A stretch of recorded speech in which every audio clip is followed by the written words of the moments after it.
Welcome back to Grassroots Media. Welcome back to this week's edition of the Southbound Real Estate Shawn Jones Show, where we cover everything on Rebel Hill with the South Greene Rebel football team. As always, I'm joined here with head coach Shawn Jones. Coach, Good to see you. How are we doing this afternoon? Doing good. Weather was a little cold yesterday and warmed back up today, so we're doing good out here. It's Tennessee weather. That's expected at this point during the year. Yeah, it's fine. We expect this end of the year, so it might be cold one day, warm the next, and snow the next. Have you brought the toboggan out yet? That's the Not big yet. I question. started to yesterday, tried it on, but I will probably next week. Yesterday would have been a day that it was 50-50 toboggan. Yeah, I could have wore it yesterday, but I didn't. It was. If it'd been cold today, I'd have it on here today. So Yeah. we'll fix that. We got a few more weeks left in the year, and who knows what the weather's going to be like. So you might see toboggan Shawn Jones later on in the year, but That's who knows right. at this point. That's right. Fresh off of a win over Eagleton, though, first trip down there to Blount County to play the Royals, came out with a win.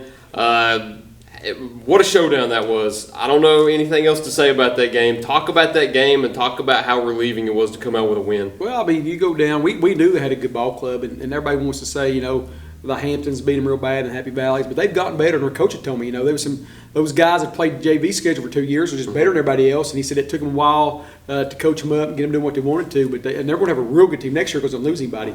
But we went down there. We had a couple starters out, lost our center at halftime. Had to make some adjustments, so we just gutted it out. I mean, in the second half, we at halftime with Ismay going out and having Nash out and having TJ out, we was wondering why it was going to be, but we just gutted it out, made a goal line stand there on the 2-point conversion, and come away with the win. We knew they was going to do that. They had nothing to lose. Where they at in the conference, and so they had nothing to lose there. So it was just a good, hard-fought win on the road. Got that conference win, and now we can't finish no less than third. So we look at that and still control our destiny in the conference. Talk about that stand at the end of the game where you kept them out of the end zone on that 2-point try. Keyshawn Ingram makes the play with, I think, half a yard to go, stops him short. Talk about what defensive setup you had on that play and how he scouted that out. Well, we really didn't scout it out. They went to the muddle huddle. They'd come out and to kick the extra point and broke out. And luckily, we had worked on that, I think, against Happy Valley.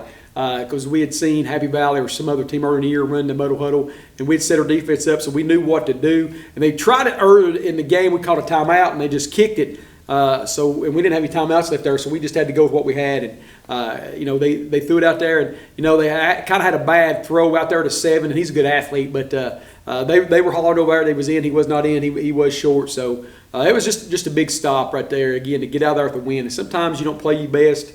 And you get to win, and that's what you want to do. And like I say, we had some individual guys step up in that game, and so it was just a big win. I know you and I know how crucial that win was, but for those that don't know, talk about how crucial that was within the conference standings, because I think there was a possibility where if they won that game and won their final conference game, they could have possibly pitted you back into 4th and jumped you at 3rd.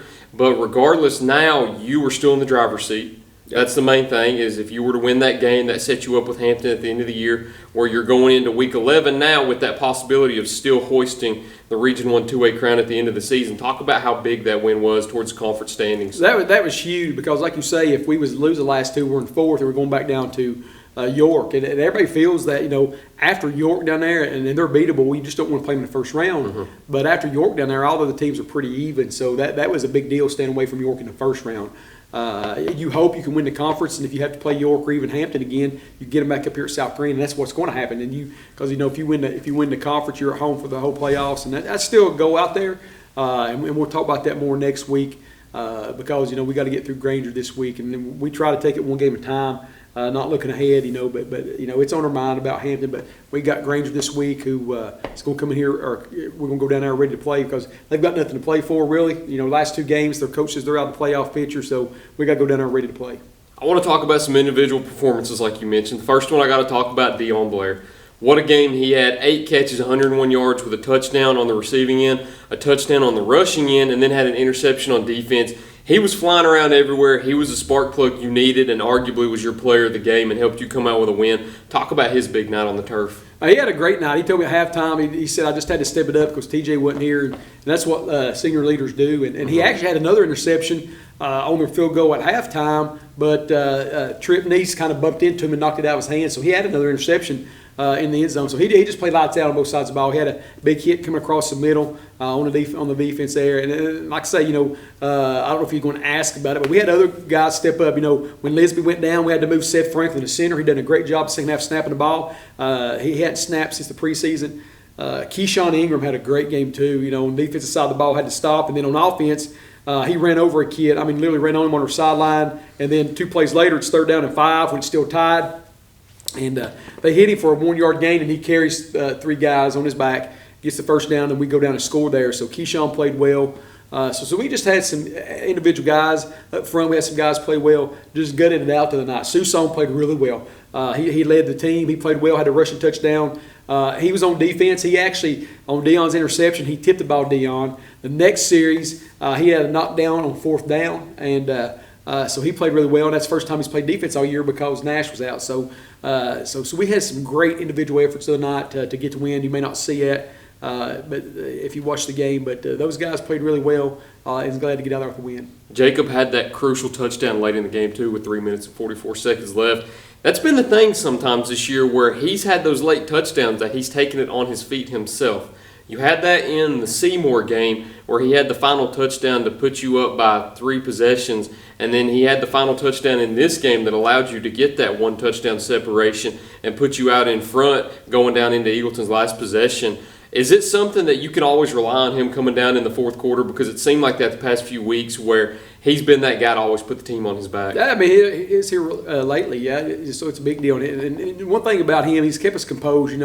At Happy Valley 2 weeks ago was the first time we had been down all year. And then this week, we wasn't down, but it was either tied or within a touchdown or 3 points all the way through the game. So he's kind of kept us even keel as we go throughout the game and make sure we can come back, because there's been years that when we get down or that people get close, we kind of fold up, and we haven't this year. So that's a big deal, and he's become a big leader doing that. So he played well, and we expect a lot out of him. I don't know the word to quite use to ask this, but was this win more, I guess I'll use special, considering you had so many pieces missing? Because I know you had a receiver missing that also doubles as a corner. You had your running back missing, who also doubles as another man on defense. Your center gets hurt. You have to switch around your line a little bit and move pieces here and there. Was it more special and more relieving to walk off of the field with a win, knowing that you had to move so many guys around and you probably weren't as comfortable on the sideline? Oh, yeah. And we had some other stuff going on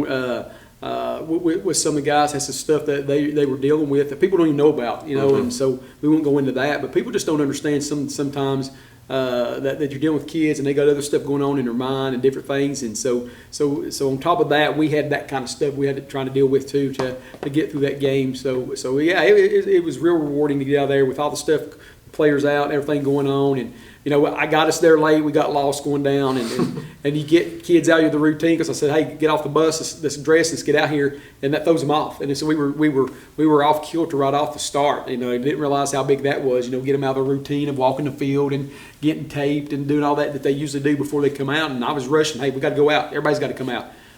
So it was big. All the stuff going on. Just to get the win. But it's something we needed. Something we got. What time did you get there? Well, we got there. We usually go out about 5:45. Well, I got there at 5:40. Okay, so but still, that's getting off the bus. They had us walk all the way around a track across the field.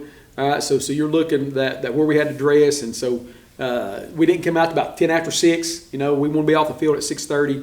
So rushing them was just a big deal. We sent them to tape while we was warming up. So it didn't realize that everybody likes the routine. Mm-hmm. When you screw up somebody's routine, they get kind of crazy, and that's what happened Friday night. Does it kind of surprise you where the school's located too? Well, yeah. It's really surprising. The way they had me come in, was totally different. And they say I think it's 2 miles from Alcoa High School and about 5 miles from Maryville. But just down there where it's a beautiful, beautiful place. They got a nice facility down there. But it was kind of crazy getting in there and where it's at. But they're in the conference now, and we'll go back down there in 2 years, and unless they move up, and I don't think it will because of the way they've got their enrollment. But they've got a good school down there, got a good team to be reckoned with the next few years. The good news is, as long as you play Eagleton every single year within the region, you'll always have that first win over them within the series. Got that win this past Friday night over Eagleton. Essentially locked yourself into the lowest spot of 3rd, going into the playoffs with still the possibility of having that number one spot and home field advantage to the playoffs. You got Grainger this week, though. Doesn't get any easier now. Got a tough opponent coming up. We'll go ahead and talk about that in just a minute after we cut to break here on Grassroots Media.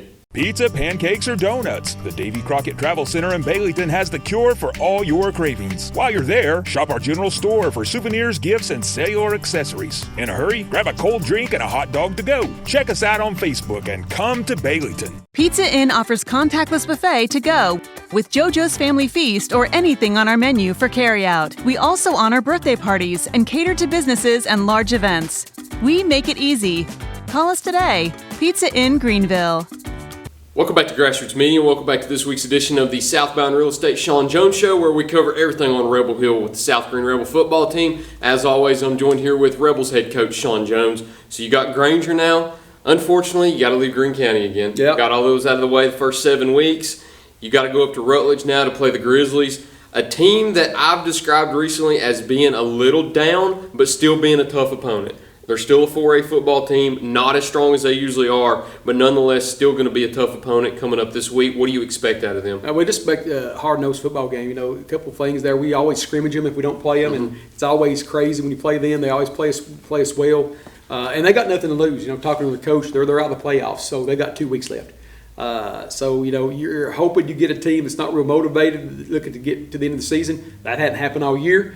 So you're probably going to get the team that knows they've got 2 games left and they want to finish the year off right. So it's going to be tough. You know, we go down there, like I say, you know, we know them really well and we know what they do really well. So it's just going to be a hard-nosed football game. It's kind of like we talked about with Seymour. The most dangerous teams are the teams that have nothing to lose. That's right, exactly right. And that's what we've told the kids all week. You know, they've got nothing to lose, and you know, they've been injured some this year, but they've got some kids. You know, looking back when they played Chickadoka early in the year, we thought, wow, man, that's a real tough team, and they still are. Like I say, they've had some injuries and haven't played real well here at the end, but they may get some of those guys back. You never know, and that's what I hope don't happen. They get all those guys back, but it'll be a tough game. You know, we'll go down and a little pressure off because it's non-conference, but you want to finish. You want to be 8-1 going into next week. So that's what we plan to do.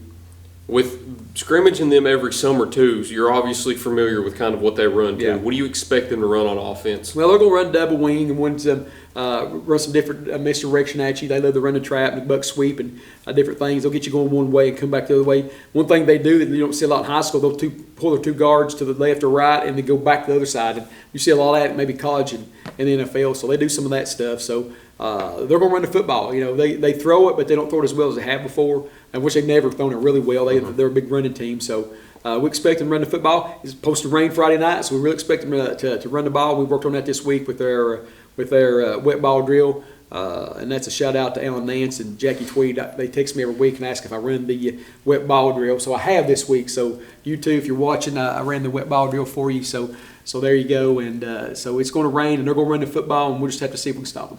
What do you expect them to run on defense too? Because they probably expect you to run the ball a little bit more also with the incoming weather. So what do you expect them to do on defense? Well, they're going to run a 4-front, and they'll have hang defenders with our Rebel set. You know, it's when we go doubles. And but if it's raining, you know, they're going to probably load the box on us and try to make us throw it, and then we'll see. You know, Happy Valley did that, and we didn't have as much success as we could have.